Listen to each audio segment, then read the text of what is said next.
Kumusta po kayo? Magandang araw po sa ating lahat. At tayo po ngayon ay ilang araw na dumaranas uli ng mahigpit na quarantine stage, particularly yung pong mga nandito sa National Capital Region. Kaya kung kayo po ay nasa outside ng Metro Manila or nasa ibang bansa at mas maluwag yung quarantine restriction, nako, napakapalad po ninyo. Pero gusto ko lang po magpaalala na wag natin pong abusuhin yung ating laya sapagkat nakita naman natin na nako, napakahaba na ng panahon na tayo po ay paulit-ulit na lang. Kapag ka merong bagong surge, dumadami yung kaso, tayo po ay kina-quarantine, no? At kumbaga wala tayong magawa kundi na-stuck tayo sa ating mga bahay. Tignan na lang natin ito na positibo, no? At I hope sa mga oras na ito, you can concentrate hearing and learning and absorbing yung pong nais ng Panginoon para sa atin. Bilang bahagi po ng mensahe na ating pong pinangaral previously, more particularly yung pinag-aralan po natin nung nakaraang Sunday, ngayon naman ang pag-uusapan po natin, seemingly ito po ay parang follow-up, no?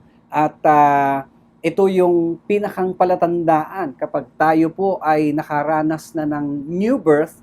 Ano ba ang manifestation? Paano ba malalaman? Well, dapat tayo ay mayroong pagbabago ng buhay. Sad to say, kung sa ating sariling kakayahan, hindi po natin kayang baguhin ang ating sarili. Wala po akong kilalang tao, no? Yung 100% na tao na kayang baguhin yung kanyang sarili. Sa halip, kailangan po natin talaga ng gabay ng Diyos na siyang lumikha o gumawa sa atin. Ang pag-uusapan po natin ngayon ay may pamagat na conform or transform, or conformity or transformation. Ayan. So, very interesting itong ating pag-uusapan. Kaya kung meron po kayong mga Biblia, makipagbukas po kayo sa akin sa Romans chapter 12, babasahin po natin isang talata, no? Talatang 2. Ito po ang sinasabi.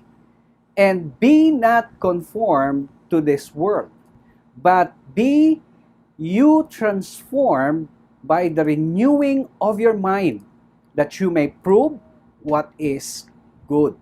Ayan. So, may konting karugtong pero titigil na po tayo dyan for this particular study. Well, alam naman nating lahat na dito sa mundo na ito ay walang lugar na pwede nating sabihing perpekto kung saan ang tao ay hindi na magkakasala. Habang tayo po ay nandito, bagamat tayo po ay isinilang na muli, or we can say tayo po ay tunay na Kristiyano na o mananampalataya ng ating Panginoon, naroon pa rin po yung hamon na tayo po ay pwede pa rin matukso o di kaya ay patukso o di kaya sa sariling pagnanasa ay pwede po tayong mailigaw. So pag-uusapan natin, ano ba ang nais ng Panginoon para sa atin, gaya dun sa ating nabasa, So gusto ko pong tignan po natin ito sa tatlong bahagi. Una po, let's talk about its character. Okay? So pag sinabi po natin na its character, meron pong dalawang bagay na gusto kong tignan natin dito. First, by this world, no? Doon sa nabasa natin, sabi, this world. Ang ibig sabihin po nito, everything in it which is antagonistic to the truth or to the life of God in the soul of man. So lahat ng narito sa mundo na ito na kalaban ng katotohanan or kalaban ng Diyos mismo, ay yun po yung tinutukoy na wag po tayong makikiayon. Do not be conformed to this world, no? Syempre po, alam naman natin na sa panahon natin ngayon, talagang napakahirap mabuhay. Paulit-ulit na sinasabi natin, ang mga tao ngayon ay nasa survival mode. Kaya naman, maraming tao nanggugulang, no? Sabihin na natin, napipilitang manggulang. Dahil nga gustong makasurvive, no? At yung iba naman ay siguro kulang sa kaalaman or sa kung paanong obserbahan o magkaroon ng wise decision ay nagugulangan o nadadaya. Nabalitaan niyo po ba, bago magkaroon ng enhanced community quarantine, itong Agosto 6 lamang, a few days from that day, ay nagkaroon po ng mga bali-balita na yun daw pong mga hindi pa bakunado na mga tao ay hindi na pwedeng lumabas ng bahay. Hindi na pwedeng pumunta ng palengke, ng supermarket, ng drugstore, at ang pinakamalupit doon ay hindi na raw pwedeng pumasok doon sa kanilang mga trabaho. So, yung mga bali-balita na yan, hindi ko alam bakit yung mga ganyan, madaling paniwalaan ng tao, ay nagtulak sa mahigit o kulang-kulang na 800,000 piso tuloy, tao, no? 800,000 tao na nagdagsaan doon sa mga vaccination center isang araw bago magsimula yung ECQ dito sa Metro Manila. Bakit po? Sapagkat natatakot sila na baka hindi sila papasukin sa trabaho at alam niyo yung isa pang motivation, takot sila na kung hindi sila bakunado ay walang ayuda. Nakakaawa at yan po ang kalagayan ng tao ngayon. Yung conformity to the pattern of this world. Itong mundo na ito, alam niyo naman, napakasinungaling, no? Itong mundo naman na ito, alam naman natin na talagang maraming mga pandaraya na ginagawa sa atin, And here are some of its maxims. Ito pong mundo na ito, no? Kadalasan narinig natin, na that every man for himself. Anong ibig sabihin nun? Yung selfishness, no? Yung pagiging makasarili. Yung bang hindi ka makontento kung ano yung meron ka, marami ka na nga, gusto mo pang magkaroon ng mas marami pa. Ayaw mong tumigil hanggat, sabi nga, there's not enough, no? Walang sapat, hindi sasapat kahit na gaano karami. Ngayon, ang sigaw ng mga tao, ayuda, ayuda, ayuda. Bigyan mo yan, kahit na tigi 1,000,000, kulang pa rin yan. No? Pero sad to say, tingin ko hanggang 4,000 lang yata. Yun po yung mga narinig nating mga bali-balita, no? Ay dapat magpasalamat na rin tayo na kahit papano ay meron, no? Salamat sa ating Diyos na ginagamit po yung ating gobyerno para supplyan po tayo ng ating mga pangangailangan. Also, isa sa maxims ng mundo na ito ay yung quietness is best, no? Yung ito ho nangangahulugan ng pagiging duwag, no? Yung selfish prudence of the world na kung saan ay you don't stand forth and speak a word for God or man. Yung bang parang baka kasi matrouble ako eh. Gaya po ngayon, ang tao ay hati, no? Ayon po sa report ng gobyerno, meron na pong 10% na bilang ng mga Pilipino na fully vaccinated. Samantalang merong another 10% na one dose pa lamang yung naituturok sa kanila. So pag pinagsama natin, roughly 20% ng population ng Pilipinas ang vaccinated. Kalahating fully vaccinated, kalahating non-fully vaccinated, at yung 80% ng population ay hindi pa po vaccinated. I'll be honest with you, ako po ay hindi pa vaccinated by choice, no? Hindi pa. Ibig sabihin, sa ngayon ay hindi pa. Hindi ko naman po sinasabing ako po ay anti-vaccine.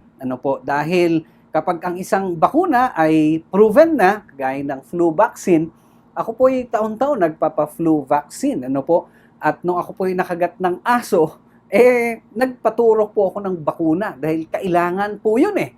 And those are proven vaccines. Unfortunately, ito pong isa sa dahilan kung bakit hindi pa po ako nagpapabakuna ay dahil hindi pa po proven yung mga bakuna na yan. Nasa emergency use authorization pa lamang siya. Na ngayon lang po yan nangyari. Ngayon lang nangyari at yung emergency use authorization ay para sa mga gamot, sa mga medisina, hindi po para sa vaccine. And it is the first time that it is happening now. So, ako po ay hindi po ako takot mamatay kasi darating naman po tayo doon and I know for sure kung saan ako pupunta when I die. Pero ang ayoko lang po ay yung ginagawang laboratorio yung mga tao. At alam po ba ninyo na wala pong pananagutan ang mga pharma company na ito na gumawa ng mga vaccines na yan kung ano man ang mangyari sa mga tao? Well, salamat sa Diyos kasi wala namang immediate effect. Itong marami na pong nabakunahan ngayon, may mga naiulat na ilan pero hindi, mas marami pa rin naman yung wala namang mga immediate na adverse effect. Pero ang tanong, ano kaya after 2 years? After 3 years? I'm not trying to be negative, but it could be. No? It could be. Kaya nga sinasabi ko po, hindi muna. But when the time comes that this is fully approved and it is still is needed, then I will. Okay? Ang sinasabi po natin dito ay you don't need to be quiet. I'm not condemning those who have been vaccinated. It's their choice. I respect you for that. Kaya nga dapat nagre-respetuhan tayo. Kaya mahalaga po, we speak it out. No? Hindi para yurakan, tirahin ng isa't isa. After all, ay kanya-kanyang desisyon. Pero kung dahil lang sa, kasi si ate, kasi si kuya, si nanay, o si tatay, o wala kang malinaw na basihan, napadaloy lang, no? O yung naayon ka lang doon sa daloy, ay mahirap yon. So, mahalaga po na talagang we know how to stand doon sa ating pinaniniwalaan. Pag may nagtatanong po sa akin, Pastor, magpapabakuna ba ako o hindi? Kasi parang hindi pa ako ready. Ang sagot po dyan, when in doubt, don't. Kung ikaw ay may duda, wag. Mahirap po yung gagawin mo ay dahil sa ikay napilitan. Kita nyo po itong nangyari, no? Mahigit 700,000 yung nabakunahan the day before the ECQ sa Metro Manila. At ang sabi nung isang nakita ko sa television, ito ikay nangangahulugan na marami nang gustong magpabakuna. Hindi po. Marami nga doon ay nagsisisi. Bakit? Kasi tingin nila wala silang choice. Gusto nilang kumain, gusto magtrabaho, at natatakot sila na hindi sila palalabasin ng bahay. Wala pong batas na nagsasabi na mandatory ang pagpapabakuna. Okay? Inihalimbawa ko lang po yan. Hindi po ang preaching na ito ay patungkol sa bakuna. No po? Kasi yun nga po, ang mundo na ito, no? Parang ayoko nang baka magkabanggaan pa kami, mananahimik na lang ako. Hindi naman kailangan tayo makipagdebate sa isa't isa. Okay? Pangatlo po na maxims nitong mundo na ito is ito, common sa atin, narinig natin, honesty is the best policy. No? Sinasabi natin that the man who is honest just because it is the best policy would for the same reason have been dishonest. Ayan, okay? Ang katotohanan, no matter how you try to be honest, ang nangyayari pa din, babagsak ka pa din doon sa pagiging dishonest. Kasi nga hindi tayo perfecto Yun ang katotohanan. Kaya dapat ay makita natin yung katotohanan na itong mundo na ito ay very madaya, no? If I'm going to use that term, napakadaya at nilalansi tayo, nililinlang tayo. Kaya nga nangyayari, maraming tao ay maraming regrets sa kanilang buhay. So, when we talk about the first part, no? Ngayon pinag-uusapan po natin itong unang bahagi ng atin pong sermon. Conformity to this world means the adoption of principles such as this and practices founded upon them, although there are great differences among men in respect of it. So, yung pag-conform dito sa mundo na ito ay, yung mga prinsipyo, no? Na minsan di mo napapansin na ganun ka na rin. At napansin niyo po ba na yung mali, una, madaling paniwalaan, kita niyo, todo tanggi yung gobyerno, no? Kanino nang galing yung mga balita na yan na pagbabawalan na lumabas yung mga hindi bakunado. Pagkatapos kahit na direktang nanggaling sa bibig ng ating Pangulo, hindi daw yun ang ibig sabihin nun. No? Ngayon lang ako nakakita ng ganun na yung direkta ng sinasabi, mali, hindi pa rin. Hindi pa rin daw yun ang ibig sabihin. Abutin na lang may immunity yung Pangulo. Pero nakakalungkot, hindi ho ba? Na kung bakit yung mali ay pilit itinatama. At yung mali ay mas madaling pinaniniwalaan ng tao. So, lumalabas po ang katotohanan na maraming tao po ay mangmang kahit na po sa batas. Wala pong batas na gano'n. Nasa isang free democratic country po tayo, no? Hindi po pwedeng sikilin yung karapatan natin dahil lang diyan sa bakuna na yan. Pwede po tayong inganyohin, pero ang decision pa rin ay nasa individual. Okay? So tatandaan po natin, ganyan po yung forces na meron po dito sa mundo na to. So punta po tayo doon sa ikalawang point natin, its causes, no? Ano ba ang mga dahilan nito? Well, apart from its first and great cause, there are secondary causes, no? At yan po yung gusto kong ibahagi sa inyo sa puntong ito. Una, the proclivity to do as other people do. Anong ibig sabihin when I say the proclivity? Ibig sabihin po niyan yung pagsang-ayon or yung conformity. That's another term. Ano po? Yung ikaw ay sige, kasi karamihan yan ang ginagawa. Hindi bagat ganyan ang nangyayari ngayon, di ba? Kahit na po sa issue ng bakunahan, wag na po tayong lumayo, no? Yung mga tao sigurong halimbawa ay kinikilala mo, ginagalang mo, at nakita mo, nagpabakuna si ganito, di sige, gagawa na rin ako, sige na rin, susunod na rin ako sa kanya.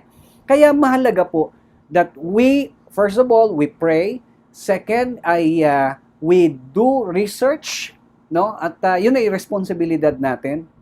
At maaaring hindi, kahit na among believers, magkakaiba tayo ng stand.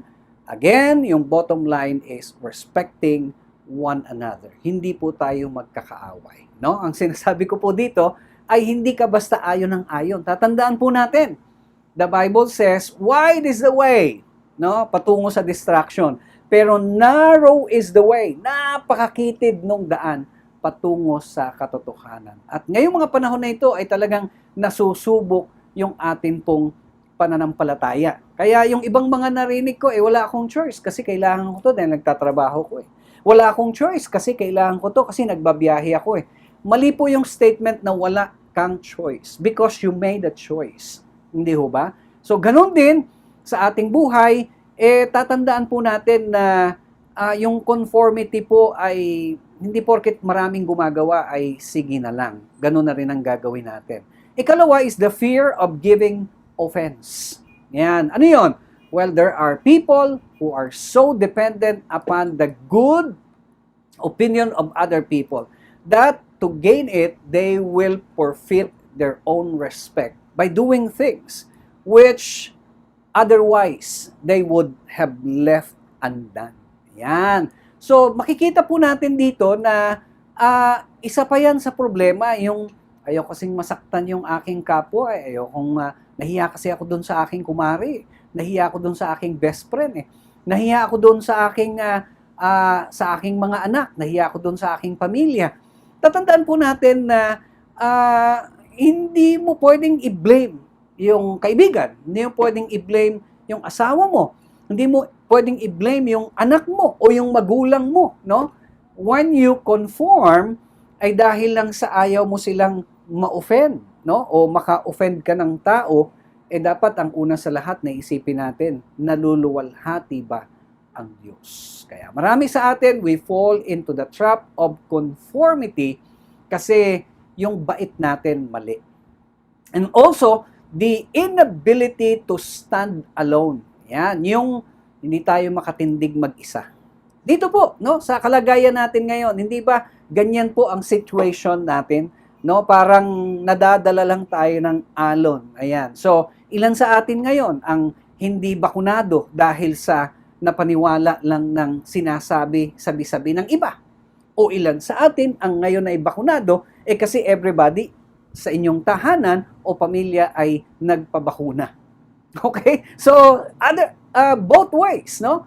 Both sides. Dapat to ay alam natin. Kahit na nag-iisa ka na lang, kung tama, panindigan mo, no? Kahit na pagtawanan ka pa ng ibang tao, kahit na laitin ka pa, kahit na kutsyain ka pa ng ibang tao, dapat kung tama, kung katotohanan, ay panindigan natin ito.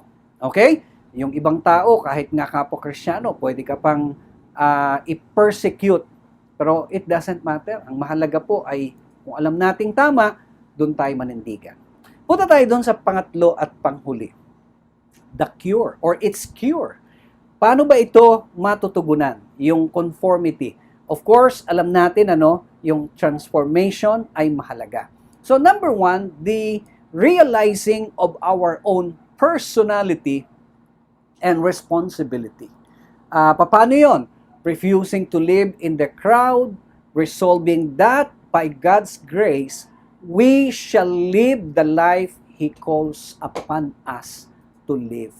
Ayan. So tatandaan po natin, mga kapatid, na ang nais ng ating Panginoon, alam natin yung kung sino tayo at ano dapat ang ating ginagawa dito sa mundo na ito, no? At sa biyaya ng ating Panginoon, maibubuhay natin itong buhay na ito ayon dun sa dinisenyo ng Diyos para sa atin.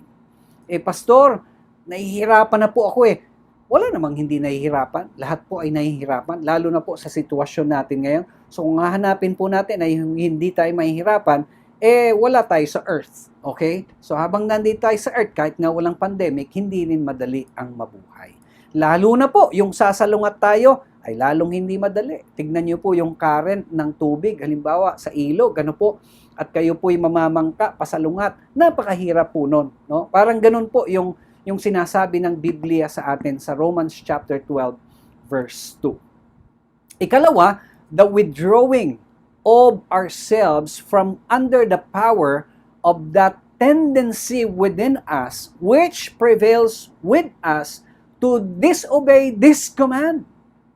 Alam nyo kung minsan, ito ay napakaliit na gamit para makipagbaka, and the only thing is to get away. Tayo pong mga anak ng Diyos, ang gusto ng ating Panginoon ay we withdraw ourselves dun sa, kung tingin mo medyo malakas yung puwersa ng mundo na ito at talagang madadala ka, dapat ikaw na mismo, retreat ka, lalayo ka doon, Sabi nga, flee from temptation. So, wag mong sabihin, kasi naitulak lang ako kung wala ka doon, hindi ka maitutulak. Di ba? Ganyan po yung mga kabataan. Kung nandun ka sa umpukan ng mga basagulero at nagkaroon ng hulihan, nadampot ka, hindi pwedeng sabihin na, nakikitambay lang ako doon Isa ka rin sa mga suspect. Damay ka. No? So, para maiwasan yan, lalo na yung mga kabataan, makinig kayo, iwasan natin. Umalis tayo doon para hindi po tayo mapasama. Ikatlo at panghuli, transformation by the renewing of the mind. Ayan. So, yung pagbabago, yung transformation, nandun daw po yan sa ating isipan. Di ba? Imagine, yan po yung pinaka-CPU ng tao. At ganun ka makapangyarihan yung ating isip na pag-isip-isipan nyo na po ba, na yung mind natin talagang it controls everything. Kahit na po yung siyensya, kaya po nagagalaw natin yung kamay, yung paa, because normal yung ating brain, At ganun siya makapangyarihan. Ganun din kung ano ilalagay natin sa isip natin, ay yun po yung mangyayari. Sabi nga, kung ano yung tingin mo sa sarili mo, yun ka. Kung ano yung iniisip mo sa sarili mo, yun ka. Kaya dapat ay baguhin natin yung takbo ng isip natin. Kung ang tingin mo sa sarili mo, mahina ka, ay talagang mahina ka. Pero kung ay iisipin mo, I will be strong. And God is going to strengthen me. I can fight and I can win over my weaknesses. I can win over temptation. And you will. Naniniwala po ako, kaya ninyo. And so, sa oras na ito, dito po sa ating napag-aralan, napaka-simple lang, di ba? Ang sinasabi, do not conform to the pattern of this world. At anong susi? Be transformed by the renewing of your mind. Okay? Yung ating isipan ay napakahalaga at meron po tayong control dyan. Hindi tayo ginawang robot ng ating Panginoon. And it is your choice kung paanong tayo ba'y magko-conform o pipiliin natin na mag-transform. Maraming pong salamat at nawa po kayo na pagpala. Salamat ng marami. Magkita po tayo sa susunod na linggo. God bless everyone.